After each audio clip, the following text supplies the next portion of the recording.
ونصلي على رسوله الكريم أما بعد فأعوذ بالله من الشيطان الرجيم بسم الله الرحمن الرحيم يا أيها الذين آمنوا كتب عليكم الصيام كما كتب على الذين من قبلكم لعلكم تتقون صدق الله العظيم وصدق رسوله النبي الكريم ونحن على ذلك لمن الشاهدين والشاكرين والحمد لله رب العالمين اللهم صل على محمد وعلى آل محمد كما صليت على إبراهيم وعلى آل إبراهيم إنك حميد مجيد اللهم بارك على محمد وعلى آل محمد كما باركت على إبراهيم وعلى آل إبراهيم إنك حميد مجيد قال رب اشرح لي صدري ويسر لي أمري واحلل عقدة من لساني يفقهوا قولي محترم ناظرین سامعین کرام، اللہ تبارک و تعالیٰ کا بے حد احسان و کرم ہے کہ اللہ تبارک و تعالیٰ نے ہمیں رمضان المبارک کا مبارک مہینہ عطا فرمایا۔ یہ مہینہ برکتوں والا مہینہ ہے، رحمتوں والا مہینہ ہے۔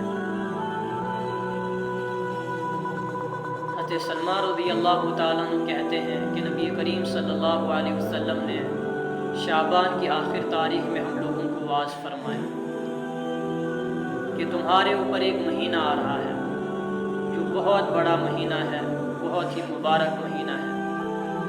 اس میں ایک رات ہے شب قدر جو ہزاروں مہینوں سے بڑھ کر ہے۔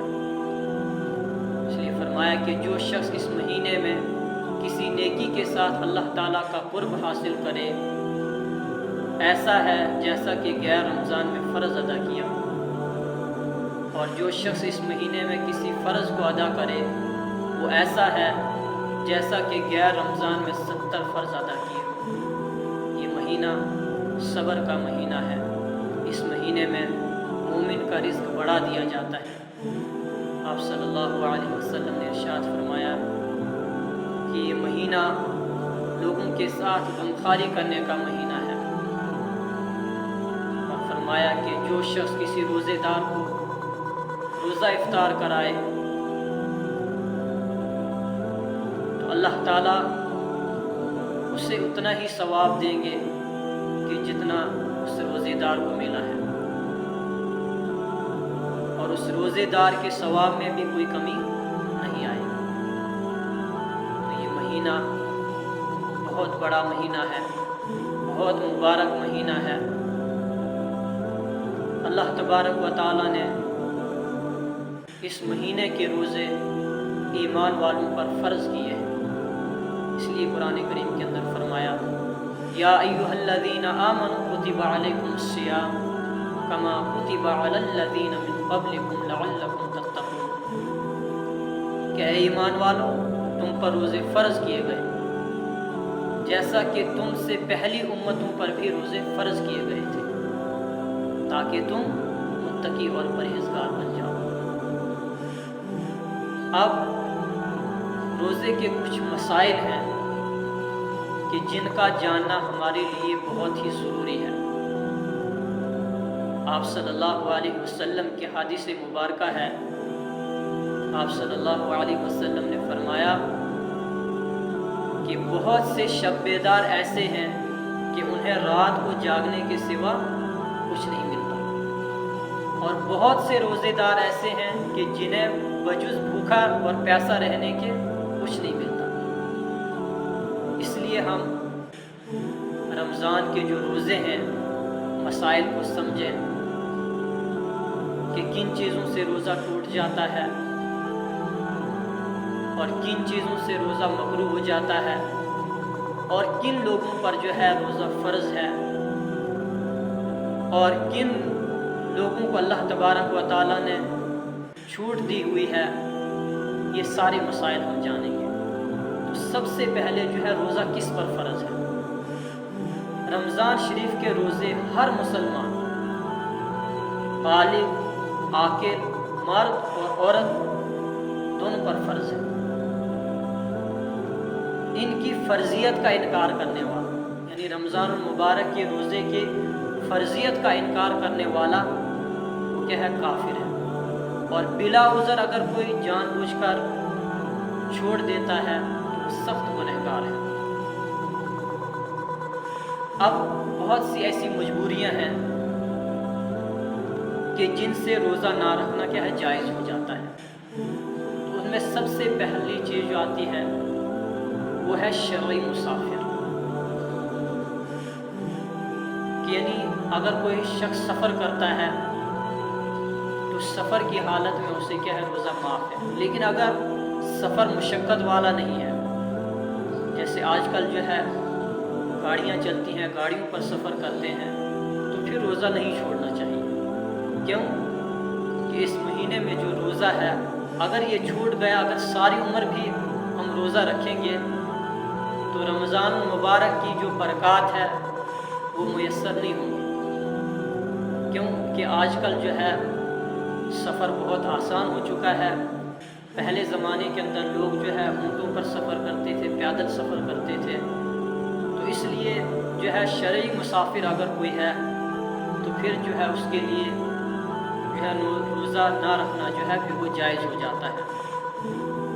پھر جو دوسری چیز آتی ہے مرض، یعنی اگر کوئی بیمار ہے، یعنی ایسی بیماری کہ جس کی وجہ سے روزہ رکھنے کی طاقت نہ ہو، یا اگر روزہ رکھے گا تو بہت زیادہ نقصان ہو جائے گا، یا بیماری کے بڑھ جانے کا اندیشہ ہو، تو ایسی حالت میں بھی پھر جو ہے روزہ نہ رکھنا جائز ہو جاتا ہے.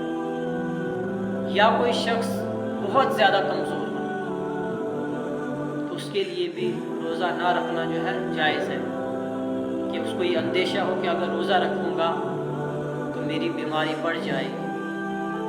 پھر اس کے بعد جو ہے حاملہ ہونا، کہ جو عورت حاملہ ہو اس کو بھی اگر روزہ رکھنے سے اگر کوئی نقصان پہنچتا ہے تو پھر اس کے لیے بھی روزہ نہ رکھنا جو ہے جائز ہو جاتا ہے. پھر اس کے بعد جو ہے دودھ پلانے والی عورت، کہ اگر کسی کا چھوٹا بچہ ہے اگر روزہ رکھے گی تو بچے کو نقصان ہوگا یا خود نقصان ہوگا، تو پھر اس کے لیے بھی جو ہے گنجائش ہے اور اس کے لیے بھی روزہ نہ رکھنا جو ہے جائز ہو جاتا ہے. لیکن اگر کوئی نقصان نہیں ہو رہا ہے یا حاملہ عورت ہے، اگر اس کو کوئی نقصان نہیں ہوتا ہے تو پھر وہ بھی روزہ رکھے. اور دودھ پلانے والی جو ہے عورت ہے، بچہ چھوٹا ہے، بچہ دودھ پیتا ہے، تو اگر اس کو بھی کوئی نقصان نہ ہوتا ہو تو پھر اس کے لیے بھی بہتر ہے کہ وہ روزہ رکھے. عورتوں کو حالت حیض میں جو ہے روزہ نہیں رکھنا ہے. حیض ہو یا نفاس ہو تو پھر جو ہے اس کے لیے روزہ نہیں ہے، لیکن بعد میں اس کی قضا جو ہے کر لے. پھر ہے روزے کے اندر کچھ چیزیں مکروہات ہیں جو ہم کرتے ہیں، لہٰذا ان سے بھی بچنا ہے. کہ ہم جو ہے روزہ رکھ رہے ہیں، اللہ تعالیٰ کی خوشنودی کے لیے رکھ رہے ہیں، اور روزے کا کتنا ثواب ہے. اللہ تبارک و تعالیٰ نے فرمایا کہ روزہ میرے لیے ہے، لہٰذا میں خود ہی اس کا نعمت بدلوں. روزہ کس کے لیے؟ اللہ کے لیے، اور اللہ فرما رہا ہے کہ میں اس کا خود ہی نعمت بدلوں. اب جو ہے روزے کے کچھ مکروہات ہیں. تو مکروہات کیا کیا ہے؟ ربر یا اس جیسی کوئی چیز منہ میں رکھے اور اس کو چبانا، اس کو چبائیں گے تو اس سے جو ہے روزہ کیا ہوگا؟ روزہ جو ہے مکروہ ہو جائے گا. کلی کرنے اور ناک میں پانی ڈالنے میں مبالغہ کرنا، اس سے بھی کیا ہوگا کہ روزہ مکروہ ہوگا. پھر اس کے بعد منہ میں بہت سارا تھوک جمع کرنا اور اسے نگلنا، تو اس سے بھی کیا ہو جاتا ہے کہ روزہ مکروہ ہو جاتا ہے. پھر ہے غیبت کرنا، جھوٹ بولنا، چغلی کرنا، گانا سننا، فلمیں دیکھنا، بد نظری کرنا، ان ساری چیزوں سے جو ہے روزہ کیا ہو جاتا ہے؟ مکروہ ہو جاتا ہے. روزے کی وجہ سے بے قراری اور گھبراہٹ ظاہر کرنا، اور اس کے بعد روزے کی حالت میں جو ہے ناپاک رہنا، اس سے بھی کیا ہوتا ہے کہ روزہ جو ہے مکروہ ہو جاتا ہے. اللہ تعالی ہمیں عمل کرنے کی توفیق عطا فرمائے.